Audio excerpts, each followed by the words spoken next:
మీ ఎలాంటి వ్యాపార ప్రకటనలకైనా వెంటనే మా ఛానల్ సంప్రదించండి. ప్రస్తుతం మనతో పాటు ప్రముఖ ఆధ్యాత్మికవేత్త, వేదిక్ ఆస్ట్రాలజర్ గోనుగుంట్ల సురేష్ బాబు గారు ఉన్నారు. సో గురువు గారితో మాట్లాడేద్దాం. నమస్కారం గురుగారు. ఓం గం గణపతయే నమః. స్వర్ణలక్ష్మి నమస్తే అస్తు. పరబ్రహ్మ స్వరూపిణి రాజ్యం దేహి ధనం దేహి సర్వకామాంచ దేహి మే. గురుగారు, ఉగాది రాశి ఫలితాలు చర్చించుకుందాం. శ్రీ పరాభవ నామ సంవత్సరంగా పిలువబడుతుంది. మరి ఈ కొత్త సంవత్సరంలో మేషరాశి వాళ్ళకి సంవత్సరం అంతా ఎటువంటి ఫలితాలు ఎదురవబోతున్నాయి? ఉగాది పచ్చడిలో అనేక షడ్రుచులు ఉంటాయి మనకి. ఏ ఫ్లేవర్ వీళ్ళకి ఎక్కువగా తగలబోతుంది ఈ సంవత్సరం? సో మణికంఠ గారు, మీరు అడిగే క్వశ్చన్ చాలా బాగుందండి. ఉగాది పచ్చడితో స్టార్ట్ చేశారు.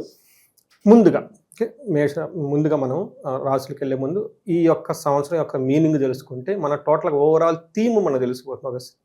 ఒక థీమ్, మన మూవీలో థీమ్ మనం చూసుకుంటాము. అదేంటి, ఫిక్షనా లేకుంటే రకరకాలు వస్తున్నాయి కదండి, లేదంటే ఓల్డ్ రాజులకు సంబంధించిన మూవీనా, లేదంటే ఫ్యామిలీ ఓరియంటెడ్ థీమ్ తెలుసుకుంటే మనకి కొంచెం గెస్ పెరుగుతుంది అనమాట. ఫస్ట్ ఈ సంవత్సరాన్ని యొక్క పేరు శ్రీ పరాభావన సంవత్సరం అని పెట్టారు.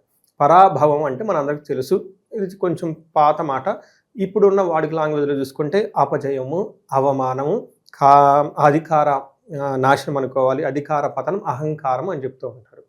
మీనింగ్ అంటే పరా అంటే దూరంగా ఉండటం, అభావం, భావం అంటే ఇన్సెక్యూర్గా ఫీల్ అయిపోవటం. అంటే ఈ సంవత్సరం అంతా జనాలు ఎలా ఉండాలంటే మనకి ఇన్ఫీరియారిటీ కాంప్లెక్స్కి దూరంగా ఉండాలి, అభావానికి దూరంగా ఉండాలి, పిరికితనానికి దూరంగా ఉండాలి అని మనకు చెప్తూ ఉంటారు. మనం ఎప్పుడు అభావంగా ఫీల్ అవుతాము, ఎప్పుడు ఇన్సెక్యూర్గా ఫీల్ అవుతాం, ఎప్పుడైతే మనం గిల్టీ పనులు చేస్తూ ఉంటామో, ధర్మానికి వ్యతిరేకంగా వెళ్తూ ఉంటామో, అప్పుడు మనకు తెలవకుండానే మనకి ఇన్ఫీరియారిటీ పెరుగుతూ ఉంటుంది. ఇన్ కేస్ అలాంటి సిచ్యువేషన్లో మనకు తెలుసో తెలవకుండా ఉంటే అది ఒక స్కామ్ లాగా, లేకుంటే ఒక గిల్టీ లాగా బయటికి ఎక్స్పోజ్ అయిపోతుంది. తద్వారా మనలో ఉన్న అపజయం కలుగుతుంది, అహంకారం పోతుంది, తర్వాత మనం ఏమనుకున్న అవమానం, పతనం స్టార్ట్ అవుతుంది. అందుకని ఈ సంవత్సరంలో చాలా జాగ్రత్తగా ఉండాలి. చాలామందికి తెలవని విషయం ఏంటంటే నారద మహర్షి యొక్క 60 మంది కుమారుల యొక్క పేర్లే ఈ నూతన సంవత్సరానికి వచ్చిన పేర్లు. మనకి ఈ యొక్క తెలుగు సంవత్సరాల పేర్లు అని మనం చెప్పుకోవాలి. మనకి సంస్కృతంలో ఒక శ్లోకం ఉందండి పరాభావనామ సంవత్సరం గురించి. పరాభావ వాక్యే సంవత్సరి అంటే ఈ పరాభావ నవ సంవత్సరంలో నృపాణం మానభంగ కృత్తు దండనీతి వృద్ధిచ్చ జనక్షోభ తదై భవేత్ అని చెప్తారు. ఈ టైంలో ఏమవుతుందంట, నృపాణం మానభంగ కృత అంటే ఎవరైతే రాజులు అంటే ఇప్పుడున్న కాలమాన పరిస్థితుల ప్రకారం రాజకీయ నాయకులు కానివ్వండి, అధికార ప్రతిపక్షం ఎవరున్నా అంటే ప్రజల మీద నాయకత్వ లక్షణాల్లో ఉన్న సీ లెవెల్ పీపుల్ కానీ, కార్పొరేట్ మేనేజర్లు కానీ ఎవరైనా కనుక వాళ్ళ మీద టార్గెట్ వెళ్తుంది. ఈ పరాభవం అనే మహర్షి వాళ్ళు గనక తెలిసి తెలవక ఏదైనా మిస్టేకులు చేసి ఉంటే, యగనేష్ ధర్మంగా ఫాలో అయి ఉంటే అవి మొత్తం ఎక్స్పోజ్ అయిపోయి వాళ్ళ పతనం స్టార్ట్ అవుతుంది. తద్వారా ఏమవుతుందంటే దండ నీతి ఇచ్చి వాళ్ళ కోపంతో జనాల మీద విపరీతమైన ఆంక్షలను వ్యక్తం చేస్తూ ఉంటారు. దాంతోపాటు జనక్షోభ అదే, ఎందుకంటే ఎప్పుడైతే రాజుకు ప్రాబ్లం అవుతుందో దాని యొక్క అశాంతి మనుషుల మీద కూడా ఉంటుంది. రాజులు చక్కగా ధర్మబద్ధంగా పరిపాలిస్తుంటే వీళ్ళు చక్కగా ధర్మబద్ధంగా ప్రకృతి అంత సహకరించి జనాలు ఆనందంగా ఉంటారు. ఎప్పుడైతే రాజుకు దురుద్దేశం పుడుతుందో ప్రకృతి సహకరించదు, జనాలు కూడా దాని యొక్క ప్రభావం ఉంటుంది. అందుకని శ్రీ పరాభావన సంవత్సరంలో అందరికీ ఇలా జరగదు, గుర్తుపెట్టుకోండి. అయ్యో అందరికి పరాభావం జరుగుతుందంటే కాదు. నాయకత్వ లక్షణాలు ఉన్న వాళ్ళకి, ఎవరైతే పీపుల్ మీద అజమాయిషి చేస్తూ ఉంటారో వాళ్ళు తెలియగానే తెలిసి కానీ ఏదైనా కనుక తప్పు చేస్తే ఆ తప్పు బహిర్గతం అవుతుంది. తద్వారా వీళ్ళు కవరప్ చేసుకోవడానికి చేసుకోకుండా యాక్సెప్ట్ చేసుకొని ముందుకు వెళ్ళిపోతే బాగుంటుంది. అంతే తప్ప ఎవరు దీని ద్వారా ప్రతిరోజు అవమానం జరుగుతుంది అది కాదు. ఏంటి గుర్తుంచుకోవాలి, ఇది గ్రోత్ రాదు. ఈ సంవత్సరంలో మీరు పెద్ద పనులు చేస్తున్నా అభివృద్ధి అయితే ఉండదు. తర్వాత అంత కంఫర్టబుల్గా కూర్చొని సరదాగా ఉండే సంవత్సరం కూడా కాదు.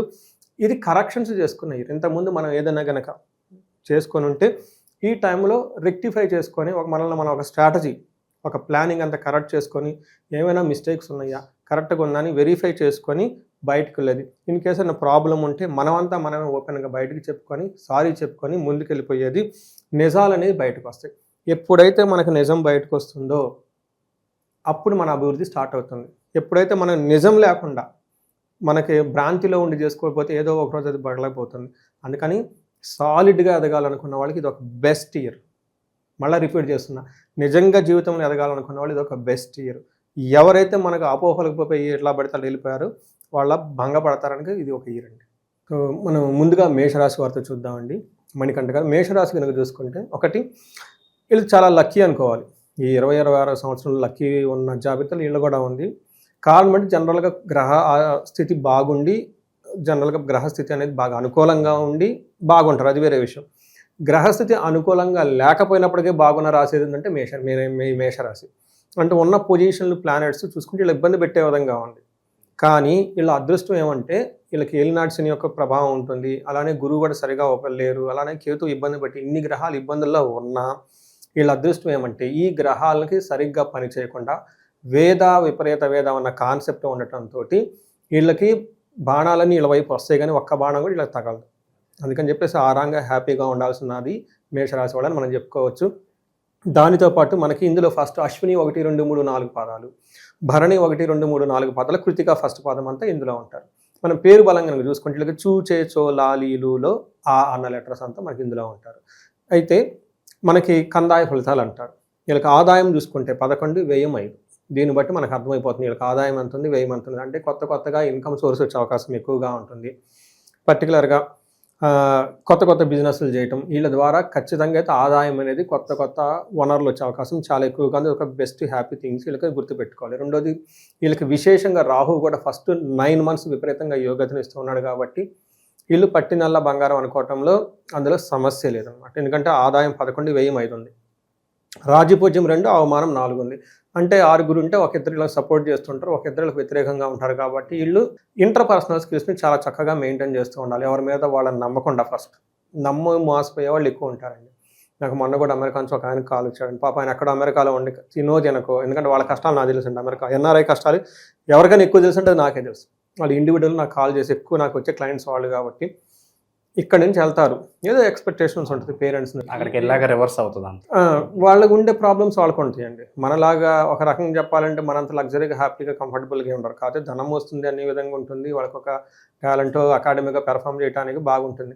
అయితే వీళ్ళకి ఒక ఆయన నాకు ఫోన్ చేశారు. ఏంటంటే ఆయన జీర్ణించుకోలేని విషయం ఏంటంటే సొంత బంధువులు నమ్మి ఎక్కడెక్కడో ప్లాట్ ఏదో కొనేసుకున్నాడంటండి.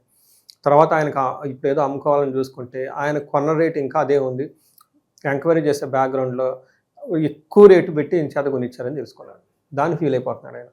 చూడండి, అందరికి అన్నీ ఇచ్చాను, నా చేత ఎప్పుడు 5-6 ఏళ్ల క్రితము ఎక్కువ రేట్లు పెట్టుకొని ఇచ్చారండి అని చెప్పేసి. అందుకని ఈ రాశి వాళ్ళకి అవమానం 4 అంటే చుట్టూ ఉండి వీళ్ళ చుట్టూ చేరి మంచిగా చేరి మిమ్మల్ని కావాలని అవమానించే వాళ్ళు ఎక్కువ ఉంటారు. అందుకని చెప్పేసి సాధ్యమైనంత ఎక్కువగా మనుషులను దూరంగా పెట్టుకోండి.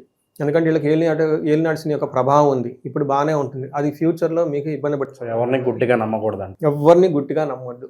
ఒక్కటికి అది ఏ విషయంలో నమ్మవచ్చు కానీ ధనం విషయంలో మాత్రం ఎవరు నమ్మకూడదు. ఏదైనా ఒక సలహా మేషరాశి వాళ్ళకి శ్రీ పరాభావ నవ సంవత్సరాలు చెప్పాలనుకుంటే ఒక్క సలహా, ఎవరిని మీరు నమ్మకండి, పక్కన దూరంగా పెట్టుకోండి.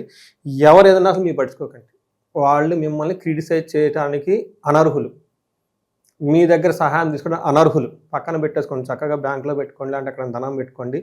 మీరు వెరిఫై చేసి 1-2 సార్లు ఫ్యాక్ట్స్.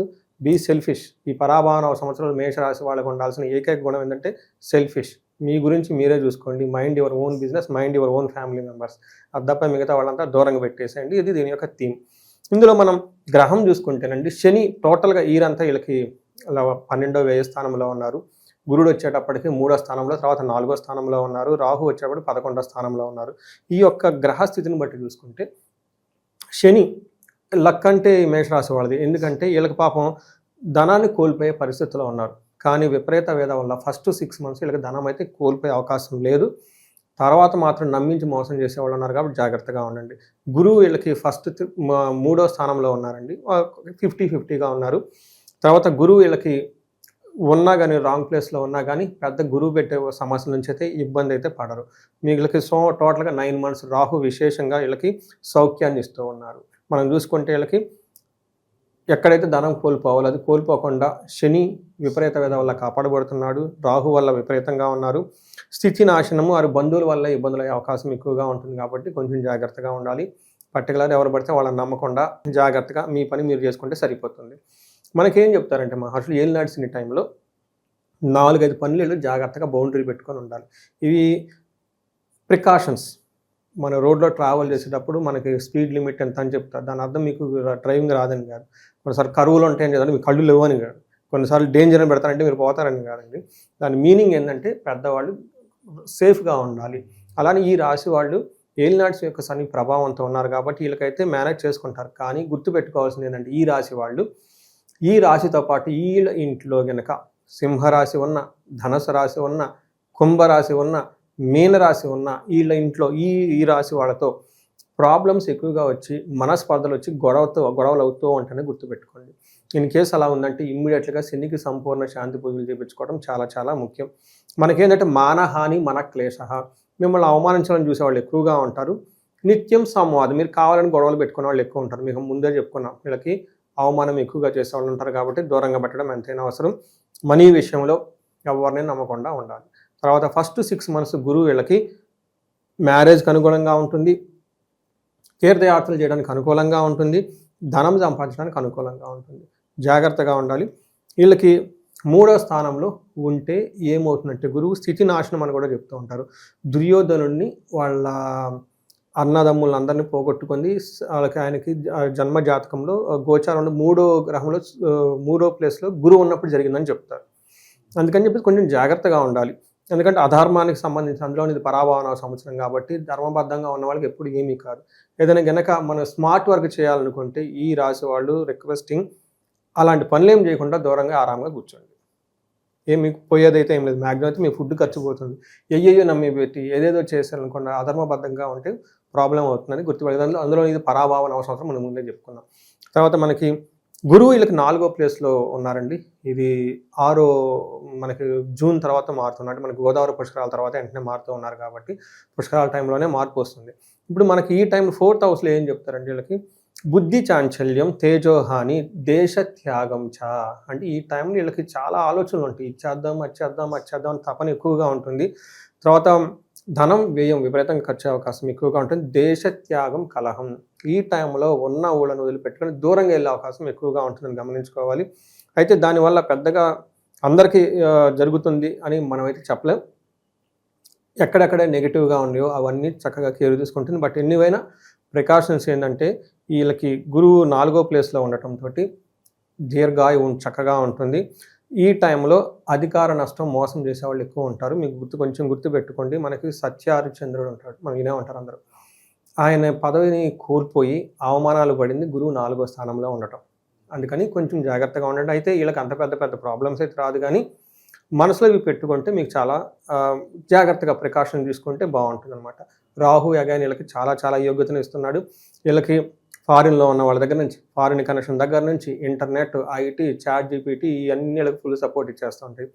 పూర్వకాలంలో ఏంటంటే గోజీవ సంఘానం క్షీరాన్నాది సుఖభోజనం అని. అంటే పూర్వకాలంలో పశువులు, గుర్రాలు, ఏనుగులు, ఎలిఫెంట్స్ సేవకులంతా వీళ్ళకి బాగా సపోర్ట్ ఇస్తామని చెప్తూ ఉంటారు. ఇప్పుడు లేదు కాబట్టి ఇప్పుడున్న వాళ్ళ ప్రకారం ఏమవుతుందంటే వాళ్ళకి సపోర్ట్ ఇచ్చి, ఇప్పుడు మానవాళ్ళకి ఏంటంటే కార్లు, ఇంటర్నెట్లు, వైఫై, ఇన్స్టాగ్రామ్లు, యూట్యూబ్లు వీటికి సంబంధించిన వ్యవహారాలు ఎక్కువగా తిరుగుతూ ఉంటారు. కాబట్టి ఇలా ఏదైనా సరే టెక్నాలజీకి సంబంధించిన వ్యవహారాల్లో, ఫారిన్కి సంబంధించిన కనెక్షన్స్లో వీళ్ళకి చక్కగా శుభంగా బ్రహ్మాండంగా అద్భుతంగా ఉంటారని గమనించుకోవాలి. ఇది టోటల్గా ఏ ప్లానెట్స్ ఎక్కడెక్కడ ఉన్నాయి, ఎలా ఉంటుందని మనం చెప్పుకోవచ్చు. మరి ఉగాది షడ్రుచుల్లో ఏ రుచి వీళ్ళకి ఎక్కువ తగులుద్ది, లేదంటే అన్ని రుచులు కలిపి టేస్ట్ చేసే అవకాశాలు ఏమైనా కనిపిస్తున్నాయి వీళ్ళకి ఎక్కువ నేను అనుకోవటం అంటేనండి తీపి పులుపు ఎక్కువగా ఉంటాయి. ఎక్కువగా కొంచెం పులుపుగా ఉంటుంది, తీపిగా ఎక్కువగా ఉంటుందని నేను గమనించుకోవచ్చు. ఇక ఈ రాశిలో గురుగారు ఏ నక్షత్రాలు ఉంటాయి, వాళ్ళకి కొత్త సంవత్సరం ఎలా ఉండబోతుంది? ఇందులో నక్షత్రాలు అశ్విని, భరణి, కృతిక. ఒక రకంగా చెప్పాలంటే నక్షత్రం ప్రకారం చూసుకుంటే చాలా బాగుందని చెప్పుకోవాలి. ఒకటి వీళ్ళకి ధన ప్రాప్తి, అంటే ఫస్ట్ వీళ్ళు ఐశ్వర్యవంతంగా ఉంటారు, సుఖంగా ఉంటారు, సంతోషంగా ఉంటుంది, డబ్బు వస్తుంది, ధనలాభం ఉంటుంది, అంతా బాగుంది. ఇంకేం కావాలి అశ్విని నక్షత్రం వాళ్ళకి చూడండి, ఇంత బాగుంది. కాబట్టి హెల్త్ విషయంలో కొంచెం జాగ్రత్తగా ఉండటం చాలా మంచిది. అలానే భరణి నక్షత్రం వాళ్ళకి సంపదలు, ఐశ్వర్యము, అదృష్టం కలిసి వస్తుంది. వీళ్ళకి ధనప్రాప్తి ఉంటుంది, సర్వజన పూజ్యము, అందరి నుంచి వీళ్ళకి రెస్పెక్ట్ వస్తూ ఉంటుంది. భరణి నక్షత్రం వాళ్ళు ధరణిని వెళ్తారని ఒక సామెత కూడా ఉంది. ఎందుకంటే నెక్స్ట్ కృతికా నక్షత్రం వాళ్ళకి సూర్యుడు వచ్చే స్థానంలో ఉంటాడు. కృతికా నక్షత్రంలో ఈ నక్షత్రం వాళ్ళకి సంపదలు, ఐశ్వర్యము, సంతోషం చక్కగా ఉంటుంది, ధనప్రాప్తి ఉంటుంది, సర్వజన పూజ్యము, రాహు నుంచి కేతు నుంచి అందరి నుంచి చక్కగా ఆ గౌరవం వస్తూ ఉంటుంది. దానితో పాటు హెల్త్ కాంప్లికేషన్స్ మాత్రం కొంచెం జాగ్రత్తగా ఉండాలి ఈ కృతికా నక్షత్రం వాళ్ళని గమనించుకోవాలండి. ఇక ఈ సంవత్సరం గురుగారు మేషరాశి వాళ్ళకి పలానా విషయంలో టర్నింగ్ పాయింట్ ఏదన్నా ఉంటుందా వీళ్ళకి? ఏదన్నా అంటే ఎన్నాళ్ళు వీళ్ళు వెయిట్ చేసి ఈ సంవత్సరం జరుగుతుందంటే ఏం చెప్తారు వీళ్ళకి? ఫస్ట్ 6 months వీళ్ళకి చాలా టర్నింగ్ పాయింట్ చాలా చూసుకుని వెళ్ళిపోతారు. అందులో సమస్య లేదు. ఆదాయం విషయం నుంచి బాగుంది, నక్షత్రం ప్రకారం బాగుంది, అన్నీ బాగుంది. జూన్ తర్వాత మాత్రం జాగ్రత్తగా ఉండాలి.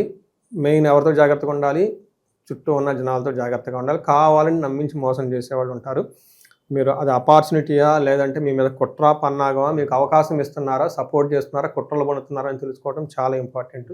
ఈ ఒక్క విషయం జాగ్రత్తగా ఉంటే హోల్ ఇయర్ మాత్రం వీళ్ళకి బ్లాక్ బస్టర్. మరి ఈ సంవత్సరం విశేషంగా ఎటువంటి పరిహారాలు చేసుకుంటే, ఎందుకంటే కాస్త మోసపోయే అవకాశాలు కనిపిస్తున్నాయని మనం మాట్లాడుకున్నాము, అలాగే కొన్ని నెగిటివ్ ఫలితాలు ఉన్నాయి కాబట్టి ఎటువంటి పరిహారాలు వీళ్ళకి అత్యవసరం అంటారు ఈ సంవత్సరం? చాలా బాగా చెప్పారండి. వీళ్ళు ఎక్కువగా పరిహారాలు చేసుకుంటే శనికి సంపూర్ణ శాంతి పూజలు చేయించుకోవడం చాలా చాలా చాలా ముఖ్యం. ఎందుకంటే శని వీళ్ళకి ఏలినాటి శని స్టార్ట్ అయింది, 7.5 సంవత్సరం ఉంటుంది. అందులో ఇప్పుడు ఆల్రెడీ స్టార్ట్ అయ్యి 1.5 ఇయర్ దాదాపు అయింది. వీళ్ళ అదృష్టం కొద్దీ ఆ యొక్క శని ప్రభావాన్ని ఎక్కువగా రావట్లేదు. విపరీత వేద గ్రహాలు ఉండటం వల్ల గురువు అడ్డుపడటం ఉండటంతో గురువు వల్ల బాగా ఉన్నారు. గురువు మారటంతో ఏలినాటి శని యొక్క ప్రభావం తీవ్ర రూపం దాల్చే అవకాశం ఎక్కువగా ఉంది.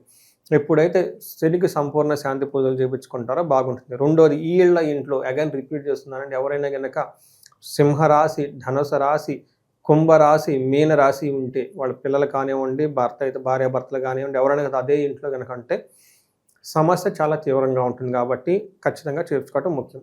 అయితే కొంతమందికి ఎంత బాగా చెప్పారు కదండి, మరి బాగలేకపోవటం కారణం ఏంటంటే వాళ్ళకి ఇండివిజువల్ జాతకంలో శాపాలు అని ఉంటాయి. ఈ శాపాలని శాపాలు నథింగ్ బట్టి బ్లాక్స్, మనకి మైండ్ ఎక్కడో బ్లాక్ వస్తుంది, మనకి సరిగ్గా ఆలోచించదు. అవి తీసుకుంటే ఇంకా చాలా బాగుంటుంది. ఈ రాశి వాళ్ళకి అష్టైశ్వర్యాలు కలగటం కోసం స్వర్ణలక్ష్మి విశేష హోమం చేయించుకోవటం చాలా చాలా మంచిది. శనికి సంపూర్ణ శాంతి పూజలు చేయించుకోవటం ఇంకా మంచిది. శని పిప్పలాద స్తోత్రం, శని నాకు వచ్చిన క్లయింట్స్కి ఫస్ట్ నేను డబ్బులు తీసుకొని చెప్పేసి మంత్రం ఏంటంటే శని పిప్పలాద స్తోత్రం చదవండి. ఇక్కడ మనం ఫ్రీగా చెప్పేస్తున్నాం కాబట్టి శని పిప్పలాద స్తోత్రం నెట్లో ఫ్రీగా దొరుకుతుంది, చదువుకోండి. ఉదయం సాయంత్రం చాలా బాగుంటారు. ఇంకా ప్రికాషన్స్, యోగా చేయండి, మెడిటేషన్ చేయండి, ఆధ్యాత్మికంగా ఉండండి. Okay, be humble down to the earth. ఎప్పుడైతే మనం హంగు ఆడంబరంగా పెట్టుకున్నాం అనుకోండి, శనికి చాలా కోపం వస్తుంది. That is be very humble. ఒంటి పాదాల మీద నడవండి, లాన్ల మీద బేరు హస్తాలతో వర్క్ చేయండి, ఒళ్ళు అంచండి. వేరే వాళ్ళని చీట్ చేయాలని, మోసం చేయాలని కానీ హంగు ఆర్భటాలకు పోతే ఈ టైంలో చాలా ప్రాబ్లం అవుతుంది. చాలా నిడావరంబరంగా సింపుల్గా హంబుల్గా ఉండండి. చేస్తే చేయండి, లేదంటే నో అని చెప్పండి.